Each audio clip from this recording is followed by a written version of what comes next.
Greetings, everybody.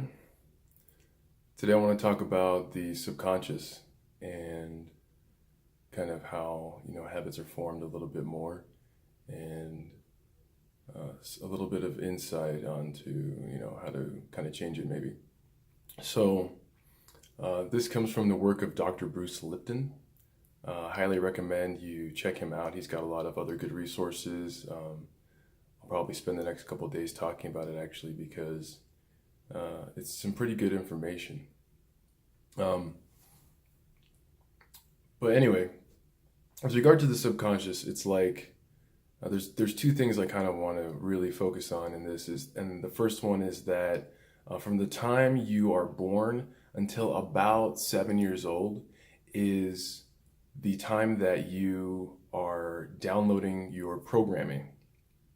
You're downloading your programming from your family, your immediate family, from, your friends, your relatives and your community at large.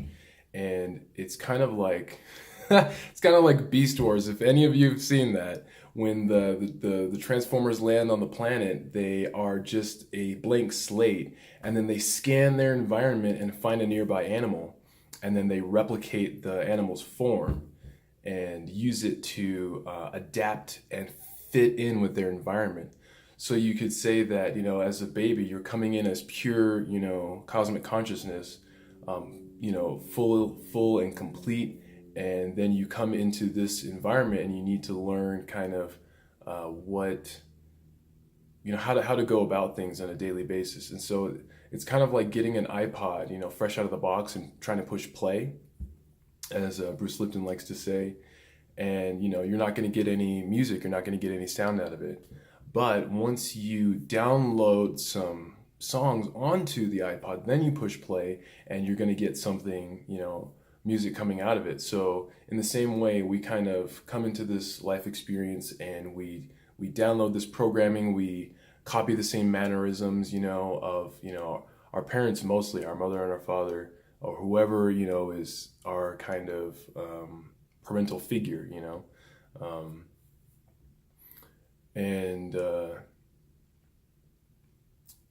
so when we get this, we're in what's called the theta brainwave state. And that state is kind of like hypnosis or like this dreamlike state. So really, we're not even really fully conscious until we're like 7 years old.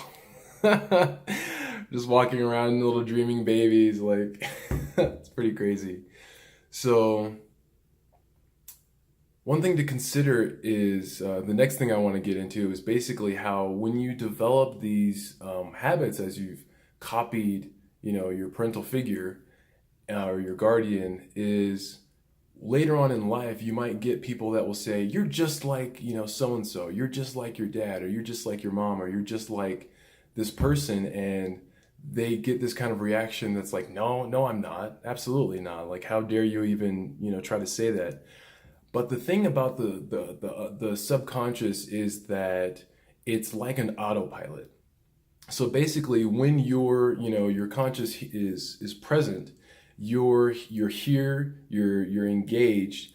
But when say you get a fear triggered response or something like that, you kind of run away and escape your body. And at that point, when there's no pilot in the chair, so to speak, what does the body have to rely on but its subconscious programs? And so the only person that can't see your weird subconscious behavior is you, because you're not there when you're doing it. I hope that makes sense. You're not actually consciously present when you're engaging in that type of behavior. And so everyone else around you can notice it, but you can't notice it because you're so busy in your own little story, in your own little program, that you're not able to become aware of it. So I hope that's a little bit of an insight for you guys to kind of do some self-reflection. And maybe when you get feedback from other people, you'll take it a little bit more seriously and maybe investigate a little bit more. Maybe I am like that. Maybe I do, shut down whenever someone talks about XYZ. So think a little deeper, guys. Take care.